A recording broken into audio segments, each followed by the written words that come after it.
نحمده ونصلي على رسوله الكريم أما بعد فأعوذ بالله من الشيطان الرجيم بسم الله الرحمن الرحيم رب اشرح لي صدري ويسر لي أمري واحلل عقدة من لساني يفقهوا قولي. تفسیر الحج اشہر معلومات، حج کے مہینے معلوم ہیں. حج اسلام کا ایک اہم ترین رکن ہے. اقسام بر میں آپ نے ایمانیات کی تفصیل پڑھی. عبادات میں نماز، زکوٰۃ اور روزے کا حکم گزرا. اس کے بعد حج 3 ہجری میں فرض ہوا، غزوہ احد کے سال. اسلام کے بنیادی ارکان میں سے ایک رکن ہے. نبی صلی اللہ علیہ وسلم نے فرمایا بنی الاسلام علی 5: شہادت اللہ الہ الا اللہ وان محمد رسول اللہ واقام الصلاة وایتاء الزکاة والحج وصوم رمضان. اسلام کی بنیاد 5 چیزوں پر رکھی گئی ہے. اس بات کی شہادت کہ اللہ کے سوا کوئی الہ نہیں اور محمد صلی اللہ علیہ وسلم اللہ کے رسول ہیں. نمبر 2 نماز قائم کرنا. نمبر 3 زکوٰۃ ادا کرنا. نمبر 4 حج کرنا. اور نمبر 5 رمضان کے روزے رکھنا. اسے بخاری نے روایت کیا ہے. نبی صلی اللہ علیہ وسلم نے نمبر کے ساتھ بات نہیں کی، یہ صرف آپ کی سہولت کے لیے بات کی گئی ہے. قرآن پاک میں بھی اس کی فرضیت کے بارے میں آتا ہے. سورۃ آل عمران کی آیت نمبر 97 میں وَلِلَّهِ عَلَى النَّاسِ حِجُّ الْبَيْتِ مَنِ اسْتَطَاعَ إِلَيْهِ سَبِيلًا وَمَنْ كَفَرَ فَإِنَّ اللَّهَ غَنِيٌّ عَنِ الْعَالَمِينَ. لوگوں پر اللہ تعالیٰ کا حق ہے کہ جو اس کے گھر تک پہنچنے کی استطاعت رکھتا ہو وہ اس گھر کا حج کرے، اور جو شخص اس کے حکم کی پیروی سے انکار کرے اسے معلوم ہونا چاہیے کہ اللہ تعالیٰ تمام دنیا والوں سے بے نیاز ہے. تو اس سے کیا پتہ چلتا ہے کہ حج کا فرض ہونا قرآن اور سنت دونوں سے ثابت ہے.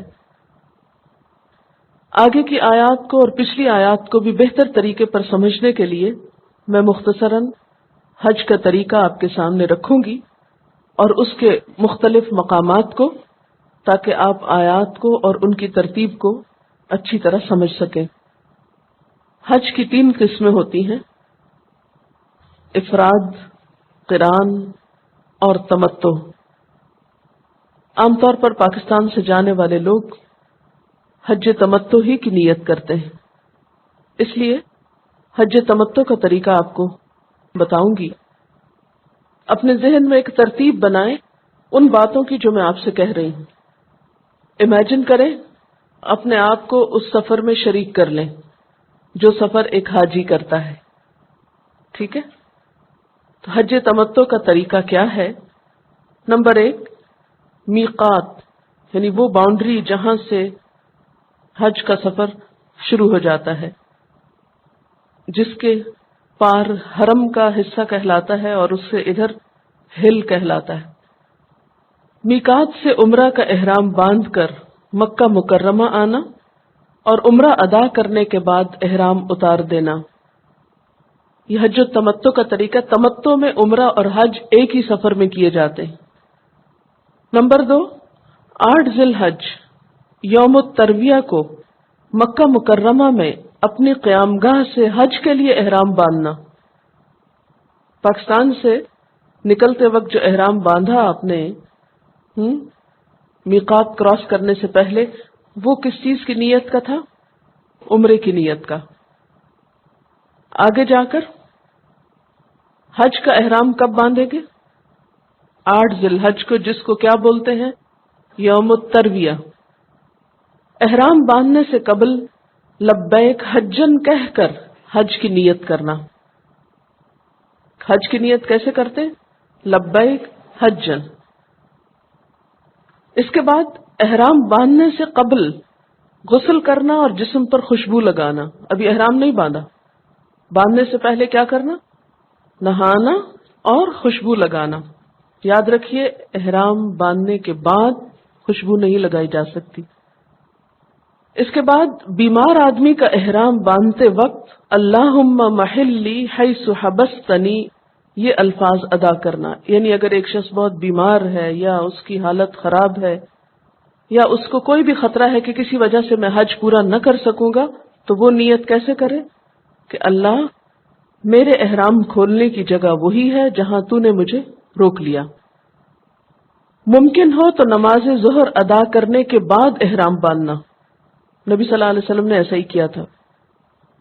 احرام باندھنے کے بعد بلند آواز سے تلبیہ پڑھنا اور ایک بار یہ الفاظ ادا کرنا اللہم ھذہ حجۃ لا ریاء فیہا ولا سمعہ.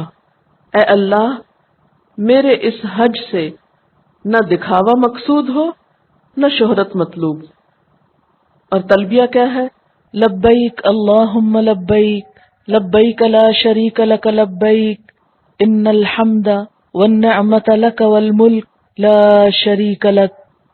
8 ذی الحج کو یعنی جب احرام باندھ لیا جاتا ہے تو پھر زور زور سے یہ تلبیہ پڑھنا شروع کر دیتے ہیں. اور ایک دفعہ وہ دعا جو ابھی آپ کو بتائی گئی. یہ دعا کس لیے پڑھتے ہیں؟ تاکہ نیت محفوظ ہو جائے. کیونکہ عام طور پر حج کرنے کے بعد ایک غرور کی سی کیفیت آ جاتی ہے، نیک بننے کا احساس پیدا ہونے لگتا ہے. تو اس جذبے کو کنٹرول کرنا اس کا آغاز شروع سے ہی کر لیا. 8 ذی الحج کو احرام باندھنے کے بعد ظہر سے قبل تلبیہ کہتے ہوئے منا پہنچنا اور وہاں ظہر، عصر، مغرب، عشاء اور فجر کی 5 نمازیں قصر کر کے اپنے اپنے وقت پر باجماعت ادا کرنا. یہ مردوں کے لیے باجماعت ہے، عورتوں کے لیے کیا ہے؟ اپنے اپنے خیمے میں ہی پڑھ لیں. اگر موقع ہو کہیں اکٹھے پڑھنے کا تو وہ بھی فائدہ اٹھا سکتی ہیں. بہرحال یہاں پر 5 نمازیں پڑھنا کیا ہے؟ مسنون ہے. فجر کے بعد 9 ذی الحج کو طلوع آفتاب کے بعد تکبیر اور تحلیل اور تلبیہ کہتے ہوئے منا سے عرفات روانہ ہونا. مکہ سے کہاں آئے؟ منا.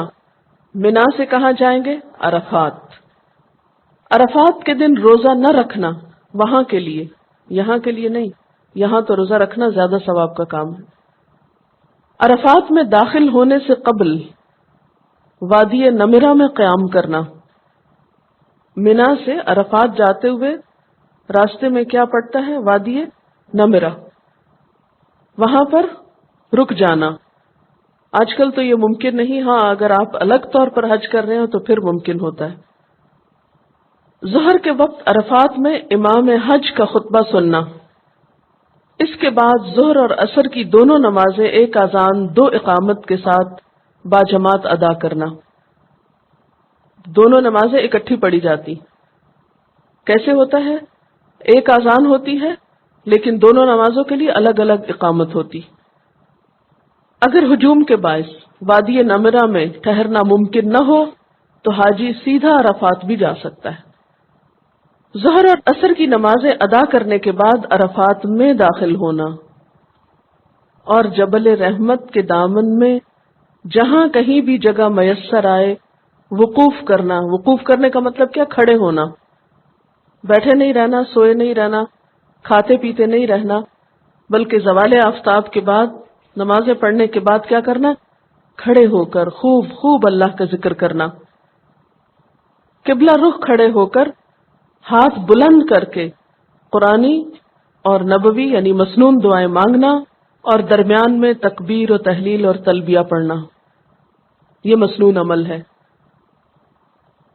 پھر غروب آفتاب کے بعد سب رکے رہتے ہیں وہیں پر، کوئی بھی آگے پیچھے نہیں ہوتا، صرف انتظار ہوتا ہے کہ سورج غروب ہو جائے.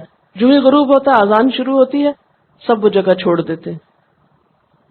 نماز مغرب ادا کیے بغیر، کتنی حیرت کی بات ہے نا کہ مغرب کی اذان ہو چکی ہے لیکن حکم کیا، یہاں نماز نہیں پڑھنی، یہاں سے چلو.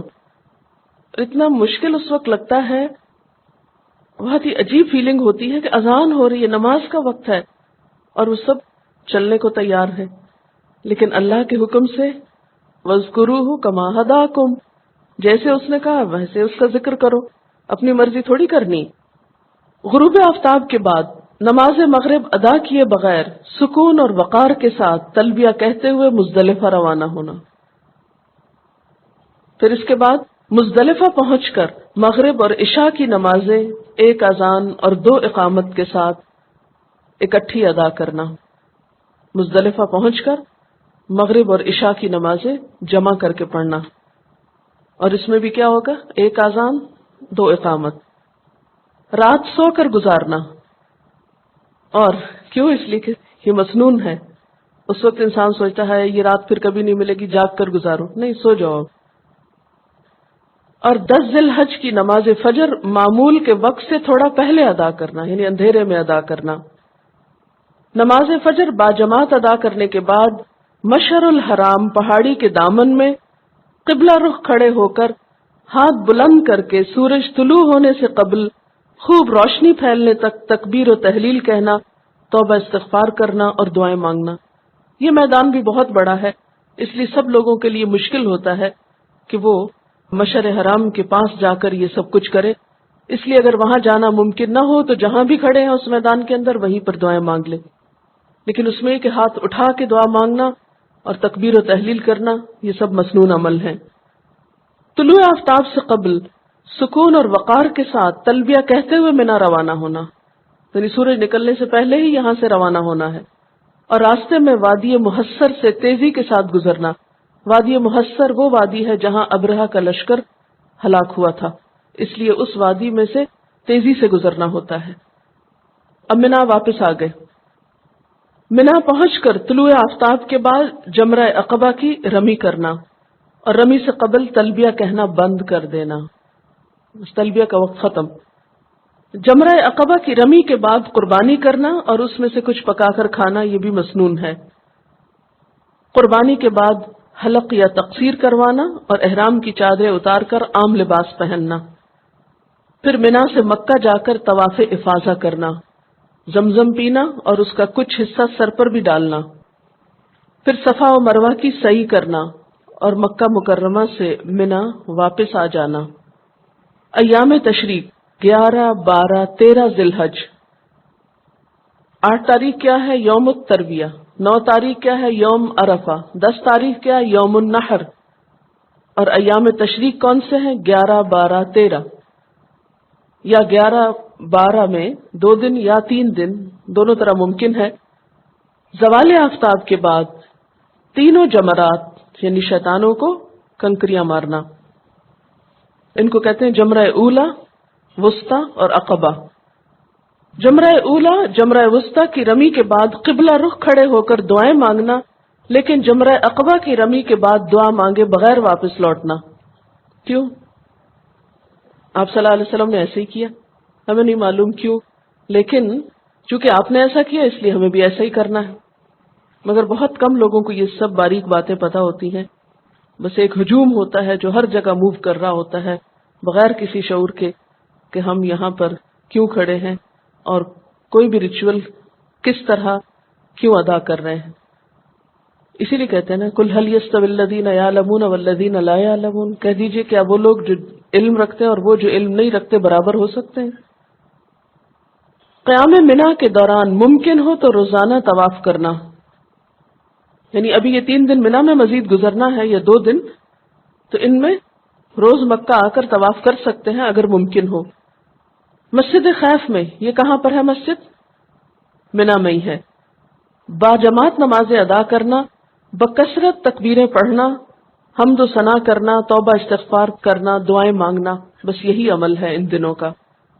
12 ذی الحج کو منا سے واپس آنا ہو تو غروب آفتاب سے قبل منا سے نکلنا ہوگا، ورنہ پھر 13 کو زوال کے بعد رمی کر کے آنا چاہیے. مکہ معظمہ پہنچ کر گھر آنے سے پہلے طواف وداع کرنا. ٹھیک ہے، اب کچھ تو نقشہ بن گیا ہوگا، کچھ باتیں شاید بھول گئے ہوں. چلیے الحج حج، اشہر معلومات، حج کے مہینے معلوم ہیں. کون سے مہینے ہیں؟ شوال، ذیقعد، ذی الحج. اگر کوئی شخص حج کے ارادے سے مکہ جانا چاہتا ہو تو اسے حج کا احرام یا حج کی نیت کا سفر شوال میں کرنا ہوگا. آپ نے دیکھا ہوگا کہ حج فلائٹس کب شروع ہوتی؟ عید کے بعد شروع ہوتی ہیں نا.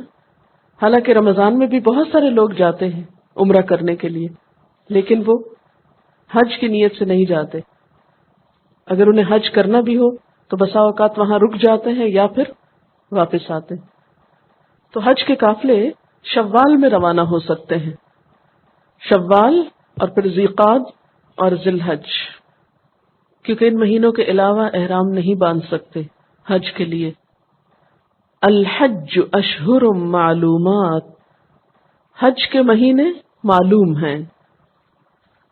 فمن، تو جو کوئی، فرض، فرض کرے، اپنے اوپر لازم کرے، فیہن، ان مہینوں میں، الحج، حج کو. حج کیسے فرض کیا جاتا ہے اپنے اوپر؟ نیت کے ساتھ احرام پہن کر. حضرت عبداللہ بن عمر رضی اللہ تعالی عنہ کہتے ہیں کہ ایک شخص مسجد میں کھڑا ہو کر پوچھنے لگا، اے اللہ کے رسول صلی اللہ علیہ وسلم، ہم احرام کہاں سے باندھیں؟ تو آپ نے فرمایا، مدینہ والے ذوالحلیفہ سے باندھے، شام والے جحفہ سے، نجد والے قرن منازل سے، اور یمن والے یلملم سے. یعنی یہ 4 ڈائریکشنز بتا دی گئی جو لوگوں کے مکہ میں انٹر ہونے کی جگہیں تھی. فمن فرض فیہن الحج، تو جو ان میں حج کو اپنے اوپر فرض کر لے، احرام پہن لے. اور احرام میں کیا پہنا جاتا ہے؟ حضرت عبداللہ بن عمر رضی اللہ تعالیٰ عنہ کہتے ہیں کہ ایک شخص نے آپ سے پوچھا، محرم کیا پہنے؟ فرمایا، وہ نہ قمیص پہنے، نہ عمامہ، نہ ٹوپی، نہ وہ کپڑا جس میں ورس یا زعفران لگا ہوا ہو، یعنی رنگدار نہ ہو. اور اگر چپل نہ ملے تو موزے ٹخنوں سے نیچے تک کاٹ کر پہنے. یہ مردوں کے لیے ہے، اور آسان الفاظ میں 2 سادہ چادریں. اور خواتین اپنا معمول کا لباس ہی پہنے گی، صرف نیت کریں گی. ہمارے یہاں یہ سمجھا جاتا ہے کہ شاید ایک خاص قسم کا سکارف پہننا جو ہے یہ احرام باندھنا ہے. کسی سکارف کا نام احرام نہیں ہے. جو بھی آپ کا لباس ہوگا، خواہ وہ رنگین ہو یا سفید ہو یا کسی بھی رنگ کا ہو، وہی آپ پہن سکتے ہیں. تو اب کیا کرے احرام پہننے والا یا احرام باندھنے والا؟ فلا رفث، نہ ہی کوئی شہوانی فعل کرے. رفث کا معنی پیچھے روزے کے ضمن میں ہو چکا ہے. ولا فسوق، اور نہ کوئی نافرمانی کا کام کرے، نہ کوئی گناہ کا کام کرے. ولا جدال، اور نہ جھگڑا کرے. فی الحج، حج میں. فی الحج سے مراد یہاں کیا ہے؟ احرام کی حالت میں، نہ کہ پورے سارے سفر میں. فسوق اور جدال تو سارے سفر میں، لیکن رفث جو ہے اس کا تعلق صرف احرام کی حالت سے ہے، کیونکہ سفر حج میں ان تینوں چیزوں کا احتمال ہو سکتا ہے. عام طور پر حج کے موقع پر لڑائی جھگڑا ہو جاتا ہے، یا انسان بسا اوقات سفر کی وجہ سے تھکا ہوا ہوتا ہے تو اس سے کوئی ایسا کام ہو جاتا ہے کہ جو حج کے آداب کے خلاف ہے یا احرام پہننے کے بعد نہیں ہونا چاہیے. عام زندگی میں جیسے لڑائی جھگڑا منع ہے تو وہاں خاص طور پر منع ہے. نبی صلی اللہ علیہ وسلم نے فرمایا، جس نے اللہ کے لیے حج کیا پھر اس دوران نہ بے حیائی کی کوئی بات کی اور نہ گناہ کا کوئی کام کیا، وہ ایسے واپس ہوتا ہے جیسے اس دن تھا جب وہ پیدا ہوا. وما تفعلوا من خیر، اور جو بھی تم کرو گے نیکی میں سے. سوال یہ پیدا ہوتا ہے نا کہ اچھا یہ اور یہ نہیں کرنا، تو اچھا کریں کیا؟ فرمایا وما تفعلوا من خیر، جو بھی تم کرو گے نیکی میں سے، یعنی جو بھی نماز، صدقہ، خیرات، اچھی بات، ذکر، اذکار، یعلمہ اللہ، جانتا ہے اس کو اللہ. سب کچھ اللہ کے علم میں ہے، کسی اور کو بتانے کی ضرورت نہیں کہ جب ہم حج پر گئے تو ہم نے یہ اور یہ نیکی کے کام کیے. خیر نکرہ ہے، کوئی بھی نیکی کا کام، خواہ ذکر ہو، صدقہ ہو، خیرات ہو، کسی کی مدد ہو، خدمت ہو، کسی پہ خرچ کرنا ہو، جو بھی چھوٹا چھوٹا کچھ اللہ کی خاطر نکلے ہیں تو پھر نیکی ہی کی طرف توجہ رہے. یعنی عموماً تو یہ ہے نا کہ حج ایک ریچول ہے، لیکن صرف ریچول نہیں ہے، وہاں بھی نیکی کے چھوٹے چھوٹے مواقع سے فائدہ اٹھاؤ. وَتَزَوَّدُوا، اور زاد راہ لے لیا کرو. زاد راہ کا مطلب کیا ہے؟ راستے کی ضرورت کا سامان، کھانے پینے کا، کپڑے اپنے، دوائیاں وغیرہ، جو بھی آپ استعمال کرتے ہیں. ابن عباس کہتے ہیں کہ یمن کے لوگ حج کے لیے آتے لیکن زاد راہ ساتھ نہ لاتے، یعنی اپنا کھانا پینا، ضرورت کی چیزیں ساتھ نہیں لے کر آتے تھے، سامان سفر، اور کہتے کہ ہم اللہ پہ توکل کرتے ہیں. پھر مکہ پہنچ کر لوگوں سے مانگنا شروع کر دیتے. تو اس موقع پر یہ آیت نازل ہوئی کہ زاد راہ ساتھ لے کر جایا کرو. اور یہ یاد رکھو کہ فَإِنَّ خَيْرَ الزَّادِ التَّقْوَى، بے شک بہترین زاد راہ تقوی ہے. کھانا پینا بھی ضروری ہے، لیکن صرف سامان دنیا ہی سے حج نہیں ہو جاتا جب تک کہ تقوی دل میں نہ ہو. اور حقیقت یہ ہے کہ جب انسان اللہ کے راستے میں نکلتا ہے تو اس کے دل کے اندر اللہ تعالیٰ کی ایک محبت پیدا ہوتی، اور خاص طور پر حج کے سفر میں اللہ تعالیٰ کی طرف دھیان کا ہونا تقوی کے جذبات کی نشو و نما کا ایک بہترین ذریعہ ہے. اللہ تعالیٰ کا احساس اور اس کی محبت پیدا کرنے کا ایک بہترین موقع ہوتا ہے. اسی لیے یہاں پر خاص طور پر یاد دہانی کرا دی گئی فَإِنَّ خَيْرَ الزَّادِ التَّقْوَى. دوسرا سامان تو ہے ساتھ، لیکن یاد رکھو دل کے اندر تقوی بھی اٹھایا ہوا ہو. وَاتَّقُونِ يَا أُولِي الْأَلْبَابِ، اور مجھی سے تقوی کرو، مجھی سے ڈرو اے عقل والو، اے سمجھ والو. یہاں عقل والو کہہ کر خطاب کیا گیا، یہ نہیں کہا گیا یا ایھا الذین آمنوا. ایمان تو ہے، لیکن ضروری نہیں کہ جس شخص کے اندر ایمان ہو یا جو ایمان کا دعویٰ کرے پھر وہ عقل مند بھی ہو. تو یہاں عقل استعمال کرنے کی بات کی گئی. تو عقل کا تعلق کس سے یہاں بتایا جا رہا ہے؟ تقوی سے بتایا جا رہا ہے کہ سب سے بڑا سمجھدار اور عقل مند کون ہے؟ جس کے دل میں خدا کا ڈر ہے. کتنی حیرت کی بات ہے نا. آپ کے نزدیک عقل مند کون ہوتا ہے؟ جو جتنا زیادہ دوسروں کو دھوکہ دے سکے، ہاتھ کی صفائی دکھا سکے، دوسروں کو بے وقوف بنا سکے، دوسروں کا حق مار سکے، دوسروں پر ظلم و زیادتی کر سکے. وہ بہت کلیور ہے، یہ بہت عقل مند ہے. لیکن یہاں پر عقل مند کس کو کہا گیا؟ جو اللہ سے ڈرنے والا ہو، جو بظاہر سیدھا سادہ انسان بھی نظر آتا ہو، لیکن اس کے دل میں خدا کا خوف ہو، اور خدا کا ایسا خوف جو اسے گناہ سے روک دے، جو اسے غلط کام سے روک دے، خواہ اس میں انسان کو نقصان ہی کیوں نہ نظر آئے. پھر فرمایا لیس علیکم جناح، تم پر کوئی گناہ نہیں ہے. کس بات میں؟ ان تبتغوا فضلا من ربکم، کہ تم اپنے رب کا فضل تلاش کرو. زاد راہ بھی لے جا سکتے ہو، اور راستے میں اگر کوئی کام کاج یا تجارت کرنی پڑے تو وہ بھی کر سکتے ہو. فضل سے مراد یہاں تجارت یا کاروبار ہے. حضرت عبداللہ بن عباس فرماتے ہیں کہ ایام جاہلیت میں منا میں عکاظ، مجنہ اور ذوالمجاز کے بازار لگا کرتے تھے، اور عربوں نے حج کو ایک تجارتی میلہ سا بنا لیا تھا. دنیا بھر سے لوگ اکٹھے ہوتے تو سب کے اندر کیا تھا کہ زیادہ سے زیادہ پیسہ کمایا جائے. یہ ایک بزنس مین کی ایک کمزوری ہوتی ہے نا کہ جہاں وہ افراد کو دیکھتا ہے وہاں اس کا دھیان اور نظریہ اور خیال کدھر جاتا ہے کہ اب یہاں سے کمایا کیا جائے. تو عربوں نے حج کی اصل روح کو ختم کر کے اسے کمرشلائز کر لیا تھا، مٹیریلائز کر لیا تھا.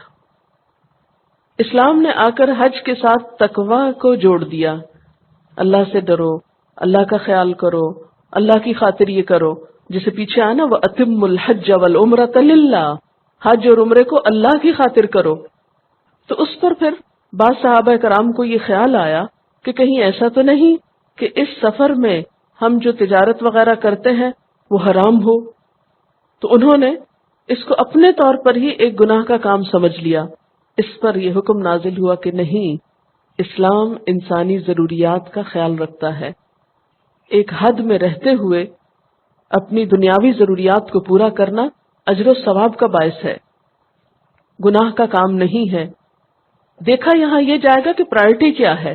آپ حج کے لیے جا رہے ہیں اور راستے میں کچھ تجارت بھی کر لیتے ہیں، یا آپ تجارت کے لیے جا رہے ہیں اور ساتھ حج بھی کر رہے ہیں؟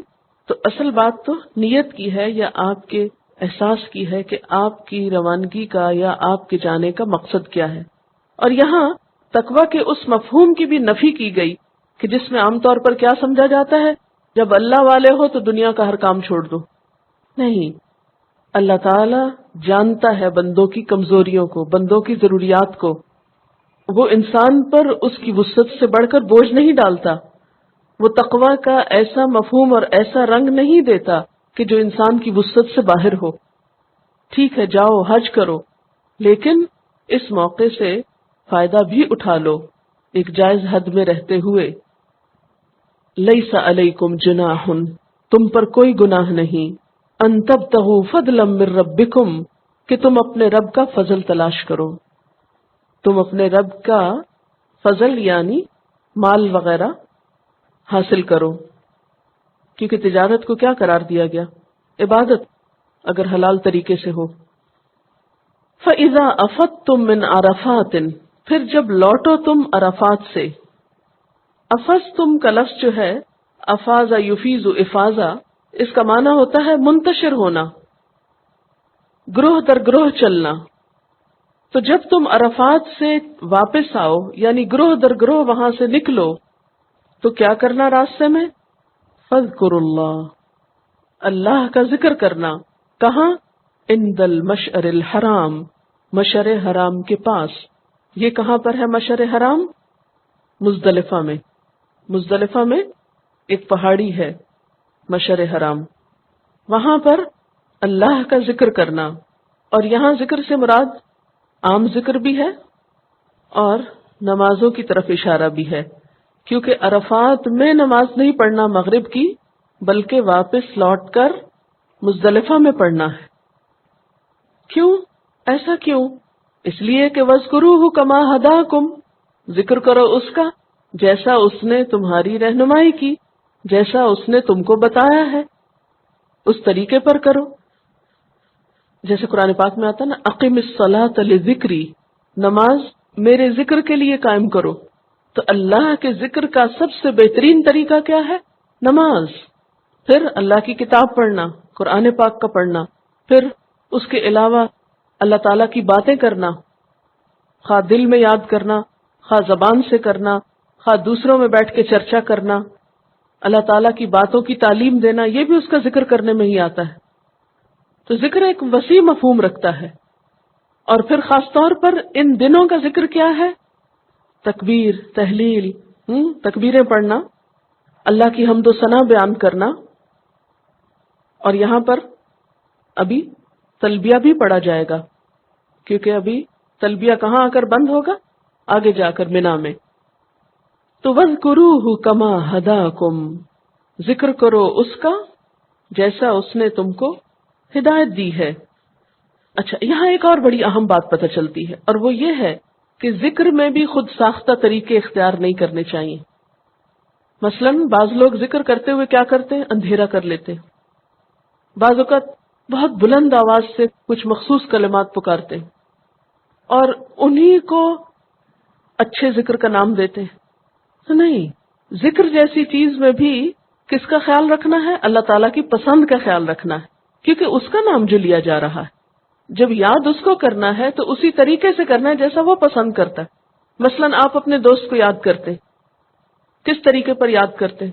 جس میں آپ کا رابطہ اس سے ہو، بسا اوقات خط لکھ کر، بسا اوقات ٹیلی فون کر کے، بسا اوقات ملاقات کر کے، بسا اوقات بات کر کے۔ تو کون سا طریقہ آپ اختیار کریں گے؟ جو دوسرے کو پسند ہو۔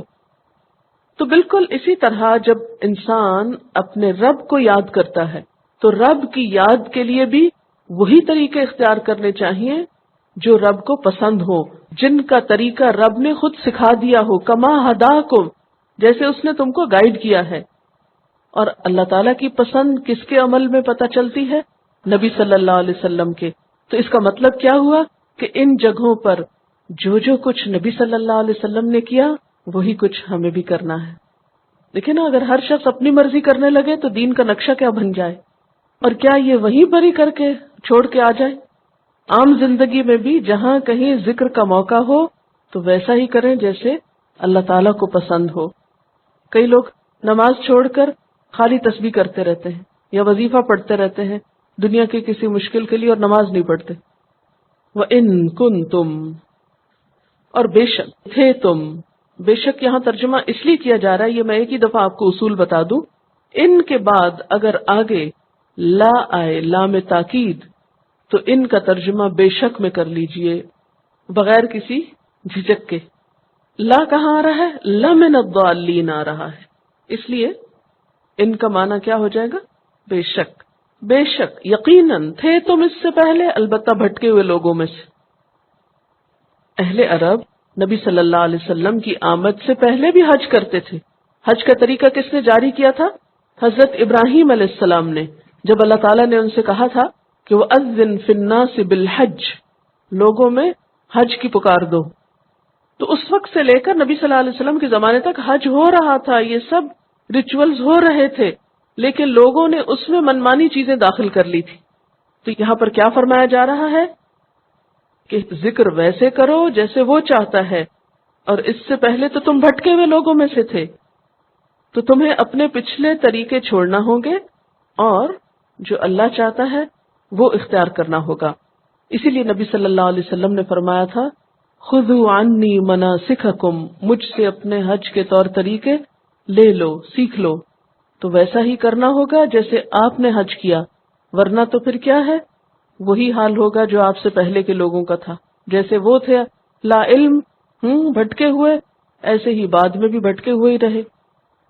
ثم افیدوا، پھر تم لوٹو. کہاں سے؟ من حیث افاض الناس، جہاں سے لوگ پلٹتے ہیں. پھر تم وہاں سے لوٹو جہاں سے لوگ لوٹتے ہیں. یہاں پر اہل عرب کے ایک جاہلی طریقے کو ختم کیا جا رہا ہے. حضرت عائشہ رضی اللہ تعالی عنہا سے روایت ہے کہ قریش اور ان کے طریقے پر چلنے والے لوگ عرفات کی بجائے مزدلفہ میں وقوف کیا کرتے تھے. ان لوگوں کو حمص کہتے تھے، جبکہ باقی عرب عرفات کا وقوف کرتے.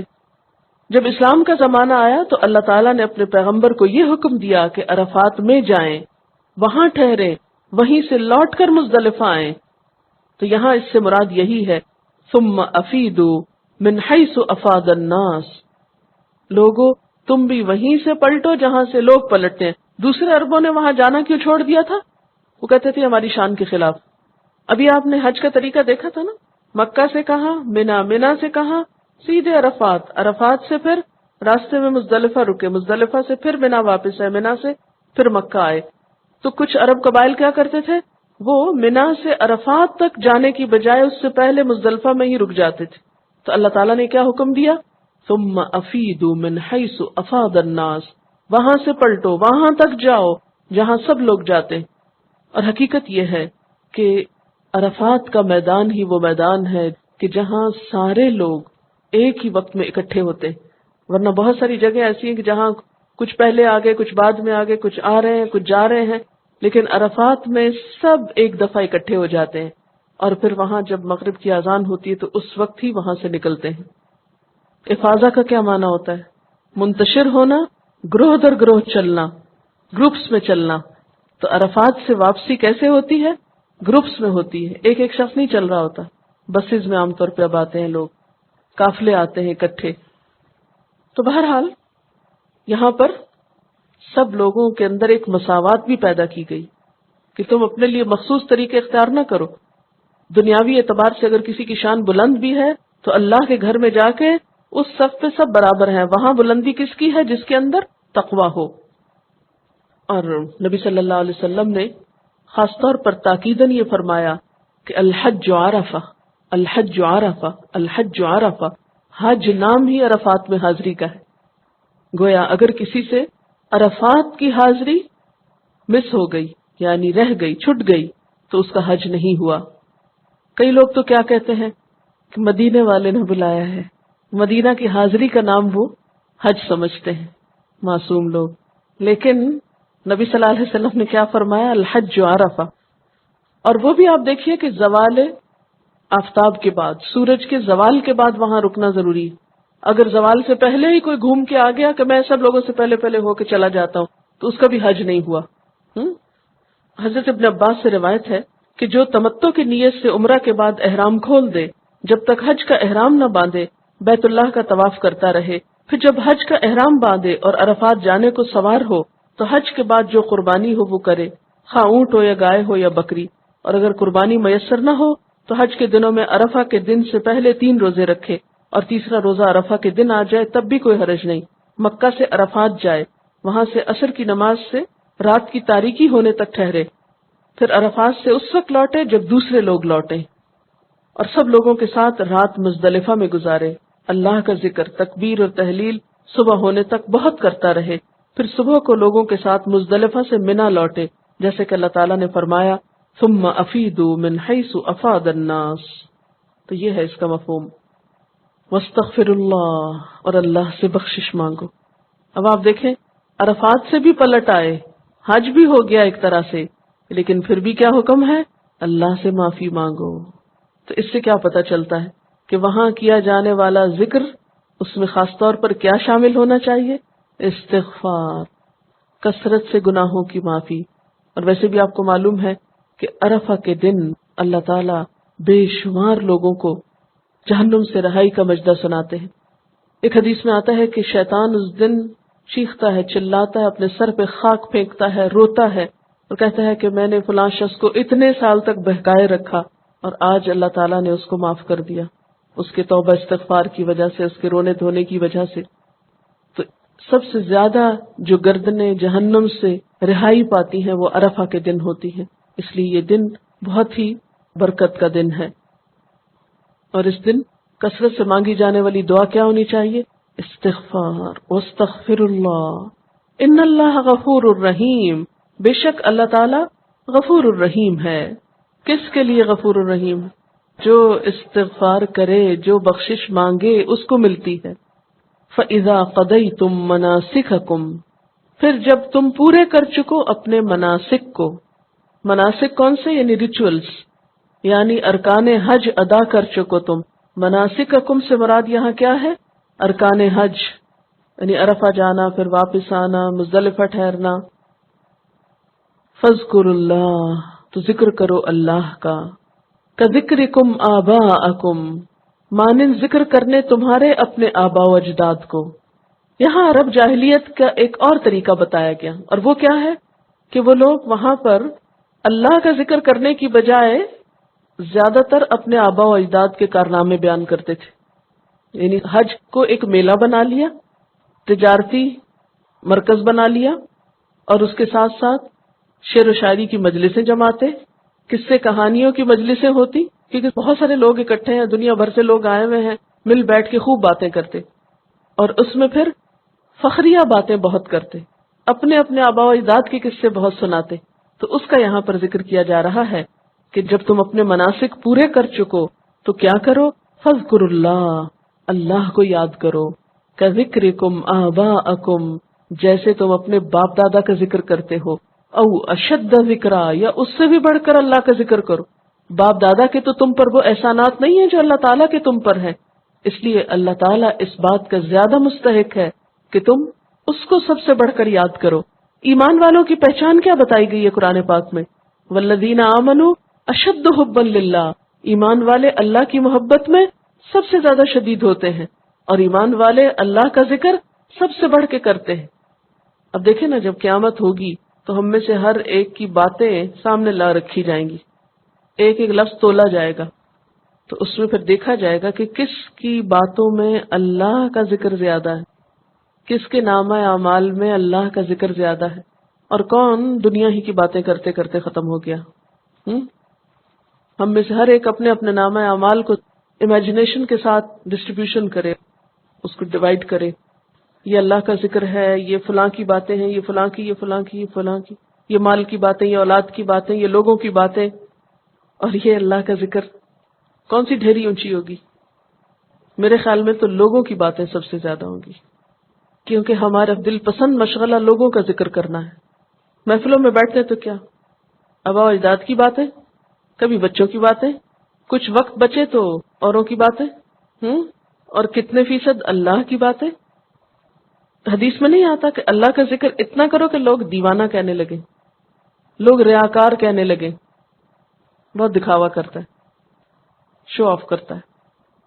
یعنی ہو نا انسان ریاکار، لیکن لوگ سمجھنے لگے کہ یہ ایسے ہی دکھاوے کی باتیں کرتا ہے، ہر ایک کو محسوس ہونے لگے کہ آپ اللہ کی بات بہت کرتے ہیں، کرنے لگ گئے ہیں، چلیے اچھی بات، لوگ کٹنے لگتے ہیں۔ نہیں، خوبصورت طریقے سے اللہ کی باتیں کریں، لوگ جڑنے لگیں گے۔ اللہ کی باتوں میں جو مزہ ہے وہ کسی اور چیز میں ہے ہی نہیں، لیکن ڈپینڈ یہ کرتا ہے کہ آپ کرتے کس طرح ہیں۔ آپ دیکھیے بچوں کو لے کر بیٹھے ہیں، اللہ تعالیٰ کی باتیں شروع کریں، گھنٹوں بیٹھے رہیں گے، اٹھیں گے نہیں، لیکن آپ کو کہانی سنانے کا ڈھنگ آنا چاہیے، اللہ کی باتیں کرنے کا سلیقہ آنا چاہیے۔ ایکچولی مشکل یہ ہے نا کہ ساری زندگی تو ہم دنیا کی باتیں کرنے کا سلیقہ سیکھتے رہے، اب یک کہاں سے سیکھ لیں یہ سارے سلیقے۔ آپ دیکھیں لوگوں کو باتیں کرنے کا بہت سلیقہ آتا ہے، لیکن کون سی؟ اپنے پسندیدہ ٹاپک پہ خوب بولیں گے، گھنٹوں بولیں گے، لیکن جب کوئی دوسری بات کرنی پڑے گی تو کیا ہوگا؟ تو لگتا ہے بات ہی نہیں آتی۔ تو ہر ایک اپنا اپنا جائزہ لے کہ کس بات میں اس کی زبان چلتی ہے اور کہاں آ کر وہ بند ہونے لگتی ہے اور پھر کوئی بات نہیں رہتی۔ خود کو ٹیسٹ کریں کہ کون سی باتیں ہوتی ہیں کہ آپ کو روکنا مشکل ہو جاتا ہے، سٹاپ لگانا مشکل ہوتا ہے ابھی بس، اور کون سی باتیں ایسی ہیں کہ جہاں آپ کہتے ہیں اور کیا بات کروں، وہ کوئی بات ہی نہیں ہے۔ اللہ تعالیٰ ہم سے کیا چاہتے ہیں؟ اشد ذکر، اللہ کا ذکر سب سے زیادہ ہو۔ چلیے عام دنوں میں نہ صحیح ہونا تو چاہیے، لیکن نہیں ہو سکتا عام دنوں میں، دنیا بہت پیاری ہے، ہر وقت ہی دنیا کی باتیں کرنے کو دل چاہتا ہے تو کریں، کیونکہ بات یہ ہے کہ انسان اسی کی بات زیادہ کرتا ہے جس سے محبت ہوتی، تو کم از کم حج کے دنوں میں تو کچھ دنیا کی باتیں کم کر دو، یہاں تو اللہ ہی کی بات کرو۔ لیکن وہاں جا کر بھی افسوس کے ساتھ یہ کہنا پڑتا کہ بعض لوگ حرم میں بیٹھ کے بھی چیزوں کی قیمتیں ڈسکس کرتے رہتے۔ مجھے ذاتی طور پہ کئی دفعہ ایکسپیرینس ہوا ہے، پھر اس نماز کے لیے انتظار میں بیٹھے، کہتے ہیں نا کہ اگر صرف خانہ کعبہ کو دیکھتے رہیں تو اس پہ بھی نیکی ملتی ہے نا۔ بعض اوقات اتنا تھوڑا ٹائم ہوتا ہے نا کہ آپ نماز نہیں بیچ میں اور پڑھ سکتے، یا کہیں اور جا نہیں سکتے، ڈر ہوتا ہے جگہ چھن جائے گی، تو آپ وہیں سمٹ کے بیٹھے رہتے ہیں کہ اچھا ابھی نماز ہو تو پھر آرام سے نماز پڑھی، تو اس میں اور تو کوئی کام نہیں، اللہ کا ذکر کرتے رہو، خانہ کعبہ کو دیکھتے رہے۔ ایسے میں بھی بعض لوگ اللہ کا گھر سامنے ہوتا ہے، صحن میں بیٹھے ہوتے ہیں اور ڈسکس کر رہے تھے، وہ جو فلاں دکان ہے نا اس میں یہ کپڑا اتنے ریال گز مل رہا ہے، اور یہ فلاں بچے کے لیے میں نے یہ خرید لیا، اس کے لیے یہ لینا ہے، یہ سمجھ نہیں آتی کہ یہاں بیٹھ کے بھی دنیا دل سے نہیں نکلے گی تو کہاں جا کے نکلے گی؟ پھر تو قبر میں ہی نکلے گی، اور تو کوئی جگہ نہیں۔ پھر نماز ہے تو وہاں بھی ہم یہی سوچتے رہتے ہیں کیا خرید لیا کیا رہتا ہے، حج ہے تو وہاں جا کے بھی یہ باتیں نہیں بند ہوتی۔ تو جو لوگ اللہ کی خاطر یہ سفر کرتے ہیں اور اللہ کو پانے کے لیے نکلتے ہیں، پھر وہ تو اشد ذکر اللہ ہی کا کرتے ہیں، وہ باقی باتیں بھول جاتے ہیں۔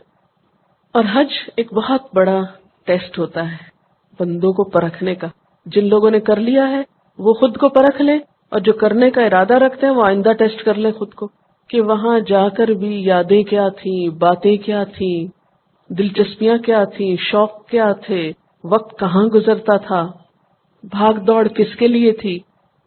یہ ٹیسٹ کچھ یوں ہوتا ہے کہ فَمِنَ النَّاسِ، لوگوں میں سے بعض ایسے ہیں، مَن یقول، جو کہتے ہیں ربنا آتنا فی الدنیا، اے اللہ ہمیں دنیا میں ہی دے دے، دنیا دے دے ہم کو۔ وہ دنیا خوب مانگتے ہیں، وہ دنیا ہی مانگنے جاتے ہیں وہاں بھی، ان کو وہاں جا کر بھی آخرت کی دعائیں یاد نہیں آتی، وہ جو لکھ کے لے جاتے ہیں ساتھ وہ بھی سب دنیا کی دعائیں لکھی ہوتی، جو دینے والے پیغامات دیتے ہیں وہ بھی دنیا ہی کے دے رہے ہوتے ہیں، ہمارا کاروبار اچھا ہو جائے، ہمارے بچوں کی شادیاں ہو جائیں، ہماری فلاں مشکل آسان ہو جائے۔ وَمَا لَهُ فِي الْآخِرَةِ مِنْ خَلَاقٍ، ایسے لوگوں کو آخرت میں کچھ حصہ نہیں ملتا، ایسے لوگوں کا آخرت میں کچھ حصہ نہیں۔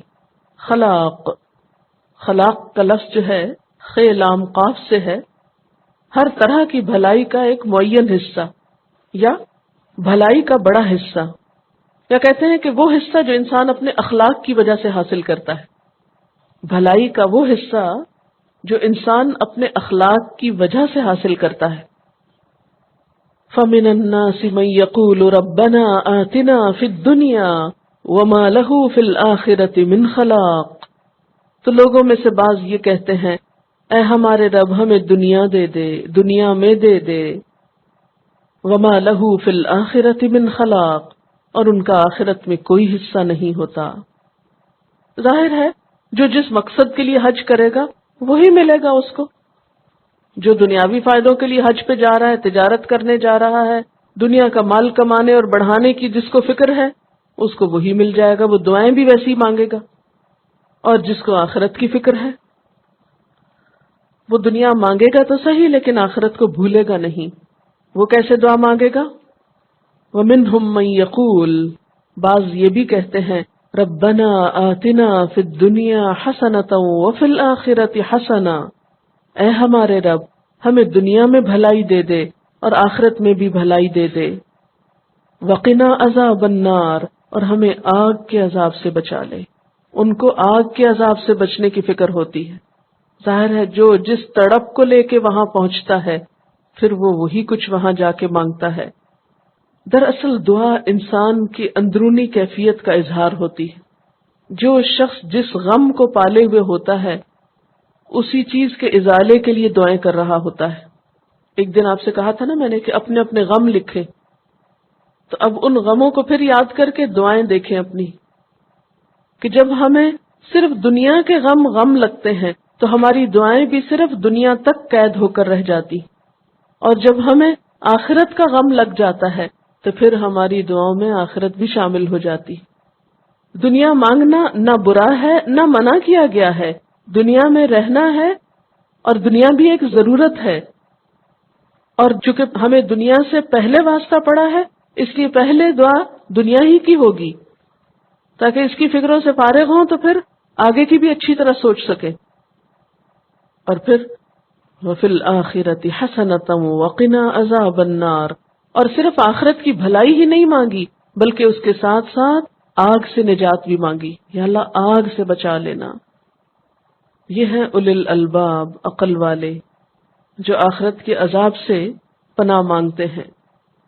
خاص طور پر آگ کے عذاب سے بچنے کی بات کیوں کی گئی؟ اس لیے کہ بہت سے لوگ آگ سے گزر کر جنت میں جائیں گے، آگ میں سزا بھگت کر جنت میں جائیں گے. تو اس وجہ سے کیا سکھایا گیا کہ اس بات کی دعا مانگی جائے کہ یا اللہ ہم آگ سے تو بچا ہی لیے جائیں، خواہ جنت میں پہنچے لیکن آگ سے بچ کر پہنچے، آگ میں نہ جانا ہو. ایسے لوگوں کو حدیث میں آتا ہے جہنمیون کہا جائے گا، جو پہلے آگ میں جائیں گے پھر اس کے بعد جنت میں جائیں گے.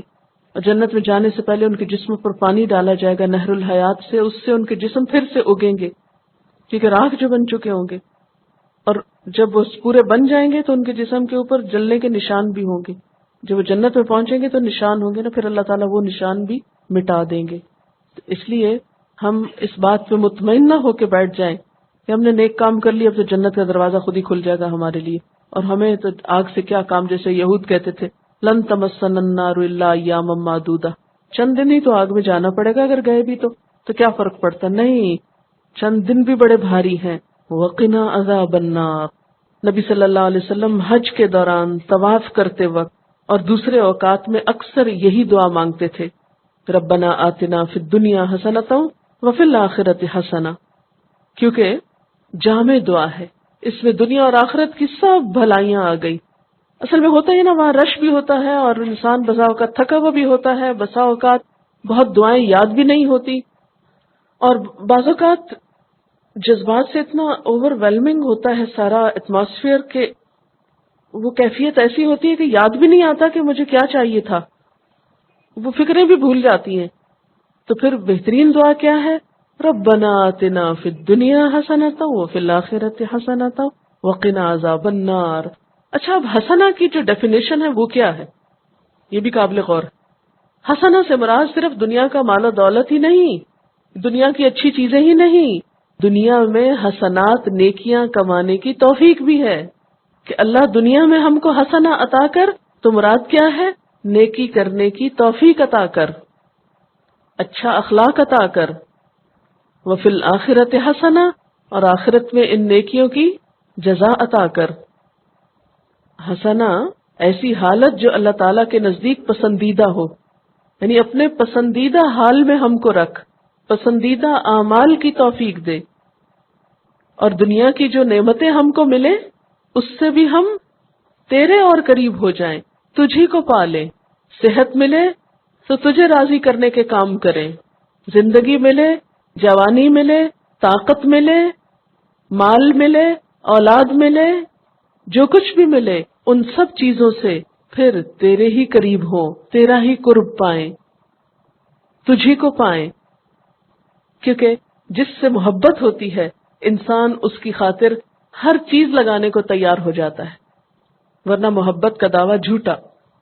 تو جب ایمان کا تقاضا ہے والذین آمنوا اشد حبا للہ، ایمان والے اللہ کی محبت میں سب سے زیادہ شدید ہوتے ہیں، تو پھر یہ نہیں ہو سکتا کہ انسان جس سے محبت کرے اس سے کچھ بچا کے رکھ لے. یہ نہیں ہو سکتا. آپ دیکھیں نا، مثلاً آپ اپنے بچوں سے محبت کرتے ہیں تو آپ ان سے کچھ بچا کے تھوڑی رکھتے ہیں، بلکہ اپنا بھی بچا کے ان کے لیے رکھ لیتے ہیں.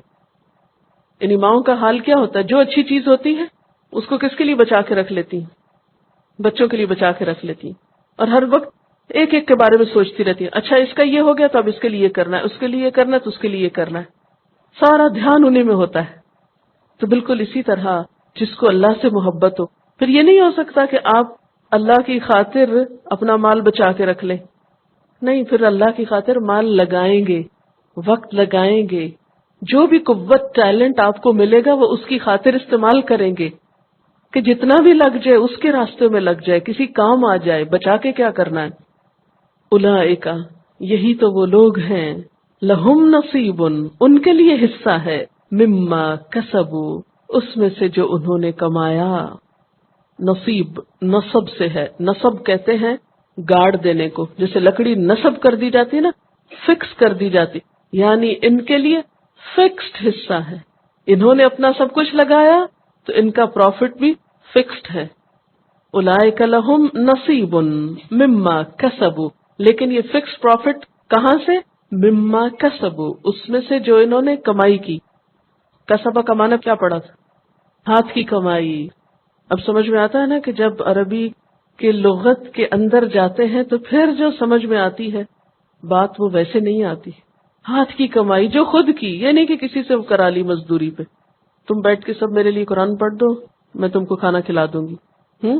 مما کسبوا، اس میں سے جو کمائی کی. واللہ سریع الحساب، اور اللہ جلد حساب لینے والا ہے. یہ دن زندگی کے بڑی جلدی گزر جائیں گے اور کل وہ پوچھے گا. وہ حدیث میں آتا ہے نا، ابن آدم کے قدم اس وقت تک میدان حشر سے ہلیں گے نہیں جب تک 5 باتوں کا جواب نہ دے دے. جو جلد سوال ہونے والے ہیں وہ کیا ہیں؟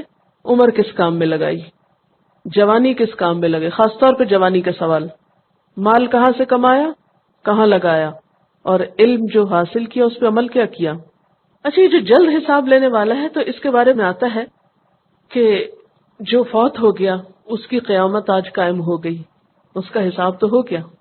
چاہے قیامت کئی ہزار سال بعد آئے، لیکن جو آج فوت ہو گیا اس کی قیامت تو آ گئی. اب اس نے تو دنیا میں نہیں آنا، اس کے لیے تو آگے کا حساب ہے، اس کا حساب تو شروع ہو گیا. تو واللہ سریع الحساب، اللہ جلدی حساب لینے والا ہے.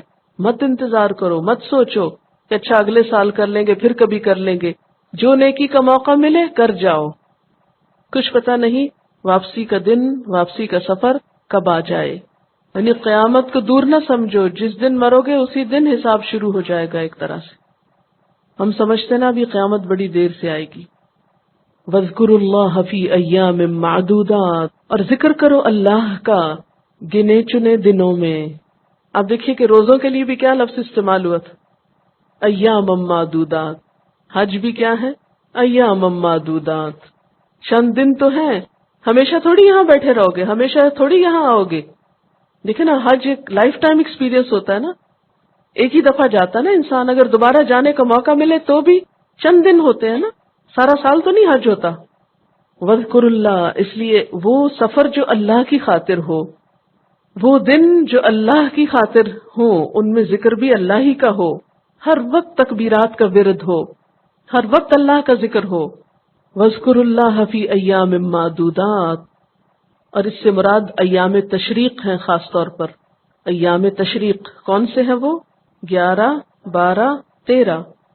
ان دنوں کا مخصوص عمل اللہ کا ذکر کرنا اور زوال آفتاب کے بعد تینوں جمرات کو کنکریاں مارنا ہے، اور اللہ کے ذکر میں خاص طور پر تکبیرات، اللہ اکبر، لا الہ الا اللہ واللہ اکبر وللہ الحمد، کثرت کے ساتھ یہ تکبیرات پڑھی جائے، اور خصوصاً نمازوں کے آس پاس، اور کنکریاں مارتے وقت بھی تکبیر پڑھی جاتی ہے، بسم اللہ اللہ اکبر۔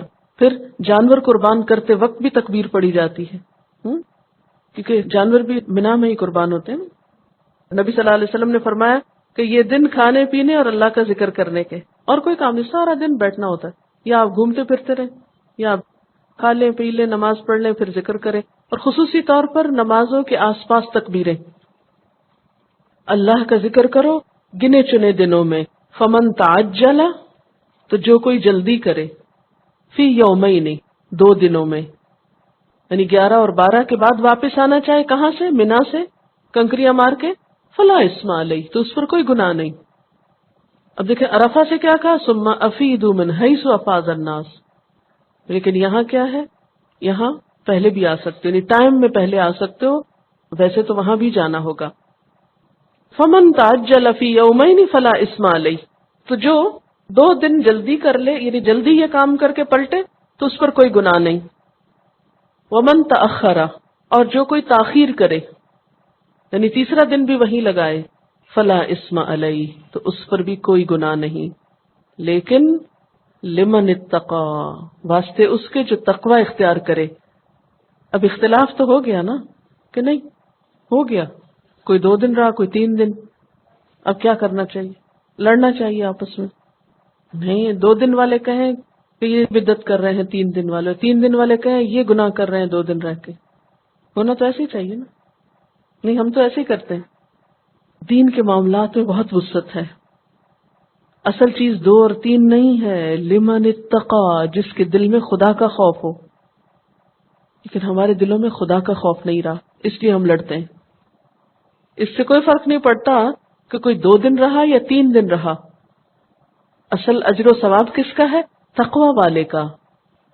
شان و شوکت یا نمود و نمائش کی خاطر تو رہنا نہیں، اللہ کے ذکر کی خاطر رہنا ہے، اور اللہ کا ذکر بھی اسی وقت قابل قبول ہوتا ہے جب اس کے ساتھ ساتھ انسان کے اندر تقوی ہوتا ہے، اخلاص ہوتا ہے، جب اللہ کی خاطر کیا جاتا ہے، دکھاوے کے لیے نہیں کیا جاتا۔ واتقوا اللہ، اور ڈرو اللہ سے، تقوی، تاکہ حج غرور کا ذریعہ نہ بنے، ورنہ تقوی نہ ہو تو دل سے نور چھن جائے گا، نیکیوں کا غرور آ جائے تو پھر نیکی بیکار ہو جاتی۔ اتنی ایفرٹ کرنے کے بعد بھی، اتنی بھاگ دوڑ کرنے کے بعد بھی، اتنا مال لگانے کے بعد بھی، اتنا وقت لگانے کے بعد بھی حاصل کچھ نہ ہوگا۔ حج کس کے لیے ہے؟ متقین کے لیے، اور حج کا مقصد کیا ہے؟ تقوی پیدا ہو، تو وہ تقوی سے اٹھے اور تقوی پر ہی جا کے رکے۔ وَاعْلَمُوا، اور جان لو، معلوم ہونا چاہیے، کیا؟ انکم، بے شک تم، الیہ تحشرون، اس کی طرف تم سب اکٹھے کیے جاؤ گے۔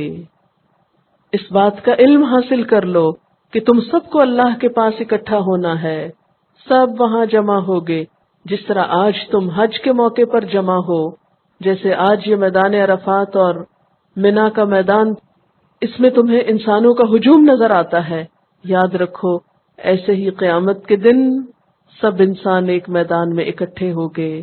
یہ حشر کا ایک چھوٹا سا منظر ہے، خاص طور پر منا میں جب کنکریاں ماری جاتی ہیں تو آپ نے دیکھا ہوگا اس کے اوپر کوئی چھتری نہیں، کوئی اوپر سایہ نہیں، کچھ نہیں، خصوصاً اوپر والے حصے میں، اور زوال آفتاب کے فوراً بعد یہ کنکریاں مارنی ہوتی ہیں۔ آپ یوں سمجھے کہ سورج بالکل سر پہ ہوتا ہے، تھوڑا سا ہی ڈھلا ہوتا ہے، اور زوال سے پہلے ہی لوگ چلنا شروع کر دیتے اپنے اپنے خیموں سے، کتنے دور دور تک خیمے لگے ہوتے، تو بیچ میں گاڑیوں پہ نہیں جاتے، پیدل ہی جانا ہوتا ہے، میلوں میل لوگ دھوپ میں پیدل چلتے، ساتھ پانی اٹھایا ہوتا ہے، تھوڑا تھوڑا پیتے جاتے، چلتے جاتے چلتے جاتے، اور جب تک وہاں پہنچتے ہیں اتنی شدید گرمی ہوتی ہے اور بالکل جسم کے رونگٹے کھڑے ہونے لگتے ہیں، اور اتنا رش ہوتا ہے کہ اس رش کی وجہ سے اور گرمی ہو جاتی، اور پھر وہاں پر 7 کنکریاں مارنا، اور پھر ایک جگہ پہ مارنے کے بعد دوسرے جمرے کو، دوسرے کے بعد تیسرے جمرے کو، اور وہ بھی سارا راستہ پیدل، اور پھر وہاں سے دوبارہ اپنی رہائش گاہ تک پیدل. اس سے مشکل جگہ کوئی نہیں ہوتی. جب ہم نے حج کیا اور یہ جب کنکریاں مار کر ہم ٹیکسی میں بیٹھے تو اس میں تلاوت لگی ہوئی تھی اور یہی آیات آ رہی تھی، وَاعْلَمُوا أَنَّكُمْ إِلَيْهِ تُحْشَرُونَ. اس دن جو میں نے قیامت کو محسوس کیا، نہ اس سے پہلے کبھی اور نہ اس کے بعد کبھی، کہ دھوپ اور گرمی اور رش اور بھیڑ اور کوئی کسی کا ہوش نہیں. اکثر لوگ وہیں گمتے ہیں، وہیں پاؤں میں کچلے جاتے ہیں، کیونکہ وہ ایک افراتفری کا سا منظر ہوتا ہے. ہوتا یہ نا باقی ریچولز تو آپ پھر بھی مل جل کے ذرا سے سکون میں ادا کر لیتے ہیں، لیکن جب آپ کنکری مارنے لگتے ہیں نا تو ایک ریلا پیچھے سے آتا ہے اور آپ کے ہاتھ چھٹ جاتے ہیں اور سمجھ نہیں آتی کہ کہاں گئے. تو عموماً کنکریاں مارنے سے پہلے جگہ متعین کر کے جاتے ہیں لوگ کہ اگر گم ہو گئے تو یہاں پر پہنچنا ہوگا. بہت سے لوگ وہاں کھو جاتے ہیں پھر، کیونکہ کنکری تو خود ہی مارنی ہوتی ہے نا. جب آپ مارنے لگتے ہیں تو اس وقت مارنے کے لیے ایک پوزیشن لینی پڑتی ہے نا. تو جب آپ پوزیشن لینے لگتے ہیں تو اس میں آپ ایک ہاتھ تو آپ نے اٹھایا ہوتا ہے، دوسرے میں آپ نے وہ پکڑے ہوتے ہیں. تو اگر کسی نے آپ کو یہاں سے تھاما ہوا بھی ہے تو ہو سکتا ہے جب آپ نے ماری تو کوئی پیچھے سے دھکا لگا، وہ چھٹ گیا ہاتھ. تو اس وقت جو لوگ خاص طور پر جگہ سے واقف نہیں ہوتے یا ان کو فوبیا ہوتا ہے لوگوں کے کراؤڈ کا، تو ان کی تو پھر خوف سے اور بری حالت ہوتی ہے کہ اب کیا بنے گا. اور پھر قریب تک پہنچنے میں بڑی مشکل ہوتی، پھر پیچھے پلٹنے میں بہت مشکل ہوتی، اور پھر جب کوئی اپنا سامنے نہ ہو تو ایک اور عجیب و غریب منظر ہوتا ہے. تو بالکل قیامت کا نقشہ نظر آتا ہے. جیسے اللہ تعالیٰ فرماتے ہیں، یوم یفر المرء من اخیہ و امہ و ابیہ و صاحبتہ و بنیہ. جس دن انسان بھاگ اٹھے گا اپنے ہی بیٹے، اپنی ہی بیوی، اپنے ہی بھائی، اپنے ہی سب رشتہ داروں سے، تو بالکل تنہا رہ جائے گا. اور حشر کے میدان میں بھی آپ کو معلوم ہے سورج کہاں ہوگا؟ سوا نیزے پر ہوگا. لوگ اپنے اپنے گناہوں کے پسینے میں ڈوبے ہوئے ہوں گے، کسی کا ٹخنوں تک، کسی کا گھٹنوں تک، کوئی گردن تک، کانوں تک لوگ پسینے میں ڈوبے ہوں گے قیامت کے دن. تو حشر کا میدان جو ہے وہ بہت سخت میدان ہے. کوئی سایہ نہ ہوگا سوائے رحمان کے سائے کے، جس میں بس مخصوص لوگوں کو جگہ ملے گی. ہر ایک تو VIP نہیں ہوگا جو وہاں پہنچے. تو یہ جو حج کا سفر ہے، اور خصوصاً یہ جو آخری حصہ ہے جہاں آ کر تقریباً ریچولز پورے ہو جاتے ہیں یا ایام تشریق میں، تو یہاں آ کر جو سبق ملتا ہے اور جو سیکھنے کی بات ہے وہ یہی، وَاعْلَمُوا أَنَّكُمْ إِلَيْهِ تُحْشَرُونَ. جان لو بے شک تم اسی کی طرف اکٹھے کیے جاؤ گے، وہیں پر سب جمع ہوگے. اور وہ دن اس میں کوئی شک نہیں، وہاں سب کو ایک ہی وقت میں اکٹھے ہونا ہے. وہاں کوئی کسی کا رشتہ دار نہیں ہوگا، کوئی کسی کو پہچانے گا نہیں، کوئی کسی کے کام نہ آئے گا. کوئی کسی سے چھوٹی سی نیکی بھی مانگے گا تو وہ دوسری طرف منہ کر لے گا، اور ہر ایک نظریں بچائے گا کہ مجھ سے آج کوئی کچھ نہ مانگے. یہ کیفیت پیدا ہو تو تبھی تقویٰ آتا ہے.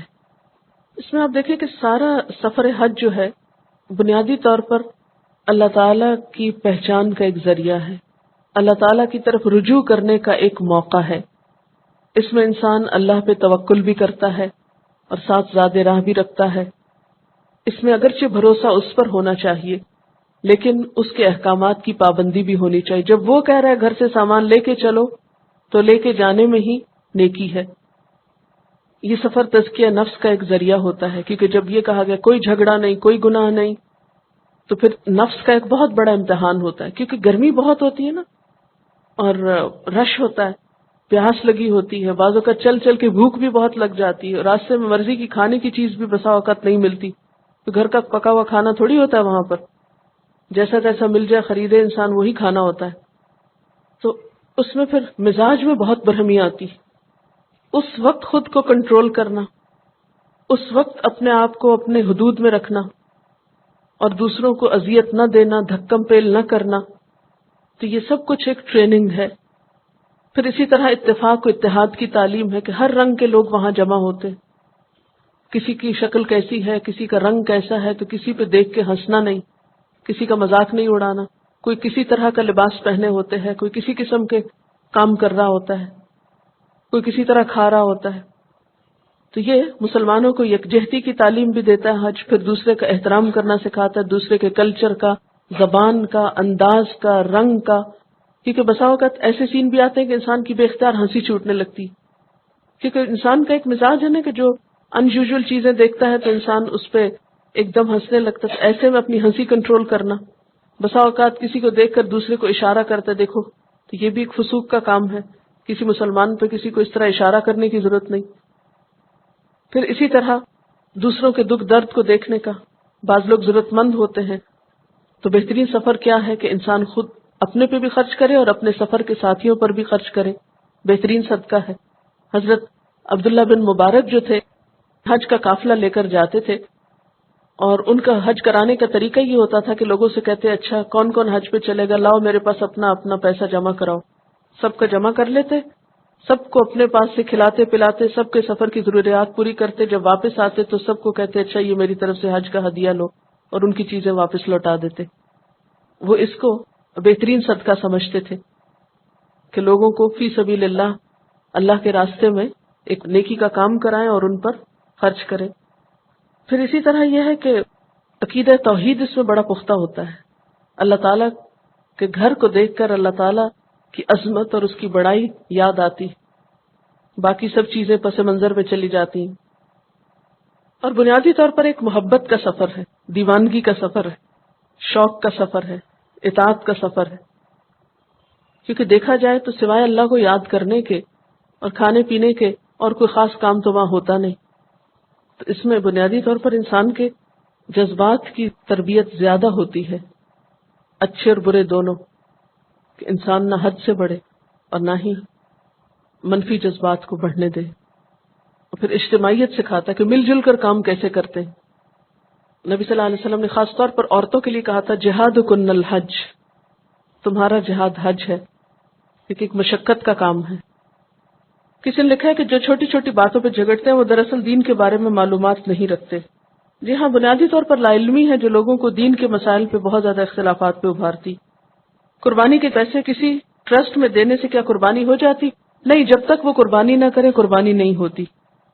رمی کس وقت تک کی جا سکتی ہے؟ رش کی وجہ سے عورتوں کے لیے کوئی خاص رعایت ہے؟ جی ہاں، عورتوں کے لیے احکامات تھوڑے سے فرق ہے، وہ دوسرے سے بھی کروا سکتی ہیں، لیکن اس کے لیے پھر دم دینا ہوگا۔ جب آپ حج سے پہلے مکہ میں ٹھہرے ہوئے ہوں، کیا عمرہ کے لیے آپ ہوٹل سے احرام باندھ کر عمرہ ادا کر سکتے ہیں؟ کیا اس کے لیے مسجد عائشہ جانے کی کوئی ضرورت نہیں ہوتی؟ اس میں آپ دیکھیے کہ کچھ علماء نے یہ فتویٰ دیا ہے کہ جو لوگ مکہ میں جا کر مثلا رمضان میں گئے، اس کے بعد مکہ میں ہی ٹھہر گئے کہ حج کے انتظار میں، بہت سے لوگ چوری چھپے ایسے کرتے ہیں، کیونکہ ان کو یہ ہوتا ہے واپس آئیں پھر دوبارہ حج کے لیے جائیں تو مشکل ہوتا ہے، بعض اوقات حج میں نام نہیں آتا یا کوئی اور مشکلات ہوتی، بہرحال جس بھی طرح کوئی رک جائے، تو اس کے لیے بعض علماء نے یہ کہا ہے کہ ان کو تکلفاً مسجد عائشہ جانے کی ضرورت نہیں، وہیں سے اپنے ہوٹل سے، جس طرح مکہ کے مقیم لوگ اپنے گھروں سے یہ احرام پہنتے ہیں، وہ بھی گھر سے ہی احرام پہن لیں۔ کیا میں یہ نیت کر سکتی ہوں کہ اپنی زندگی میں جتنی بھی نفل نمازیں پڑھی ہوں، جتنی بھی قربانی ہے، اس سب کا ایک حصہ مجھے ملے اور ایک حصہ آپ صلی اللہ علیہ وسلم کو جائے اور باقی حصہ تمام مسلمانوں کو جو فوت ہو چکے ہیں؟ نبی صلی اللہ علیہ وسلم نے ایسی کوئی نیت نہیں کی۔ یہ یاد رکھیے کہ جو بھی آپ نیک کام کریں گے اس کا خود بخود ثواب صدقہ جاریہ جو ہے وہ نبی صلی اللہ علیہ وسلم کو ہوتا رہے گا، کیونکہ ساری تعلیم آپ ہی کے ذریعے ہم کو ملی تھی نا، تو ہم جو بھی اچھا کام کریں گے خود بخود آپ کو ثواب ملے گا، ٹھیک ہے نا؟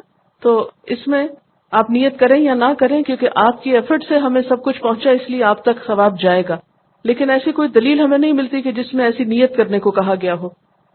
یہ کسی کو آج کی تفسیر سن کے حج کا بہت شوق ہو گیا ہے، اللہ کرے کہ جن کو بھی شوق ہے ان سب کو اللہ تعالیٰ موقع دے۔ ایسی ٹپس بتائیے کہ ہم جس راہ پر نکل پڑے ہیں بھٹکنے نہ پائیں۔ ہاں واقعی ایک مشکل امتحان ہے۔ ایک ٹپ حضور صلی اللہ علیہ وسلم نے بتائی تھی کہ ترکت فیکم امرین لن تضلوا ما تمسکتم بہما کتاب اللہ و سنت رسولہ، میں تم میں دو چیزیں چھوڑ کے جا رہا ہوں، جب تک ان کو مضبوطی سے پکڑے رکھو گے کبھی گمراہ نہیں ہوگے۔ اگر آپ اس طرح کریں کہ اگر آپ کے پاس قرآن پاک کی کوئی بھی قرات ہے، ٹیپ آن کیجئے، اس کے ساتھ قرآن پاک کھولیے پلین بغیر کسی ترجمے تفسیر کا، اس کو روزانہ سنیے اور دیکھیے کہ آپ کو کتنا آتا ہے کتنا نہیں آتا، اور جہاں سے اٹکے تو وہاں کیا کرے، بند کر کے اپنا تفسیر والا کھول کے وہاں سے پھر دیکھیں اس کا مطلب کیا ہے، کیونکہ اس کے بغیر جب ہم پڑھتے بھی ہیں نا تو بسا اوقات پڑھ رہے ہوتے ہیں مگر سمجھ کچھ نہیں رہے ہوتے۔ تو میں نے اپنی انڈرسٹینڈنگ کو بہت بہتر کیا ہے اس طریقے سے کہ جب میں قرات سنتی ہوں تو پھر میں اپنے سے پوچھتی ہوں اس کا مطلب کیا ہے، اس کا کیا مطلب ہے، تو پھر وہ سائلنٹ کوشچن اپنے آپ سے کیا کریں. پھر جب دیکھیں اچھا مجھے تو اس کا مطلب نہیں آیا، پھر پریشان ہوا کرے مجھے تو کیا آتا ہے، کچھ بھی نہیں آتا.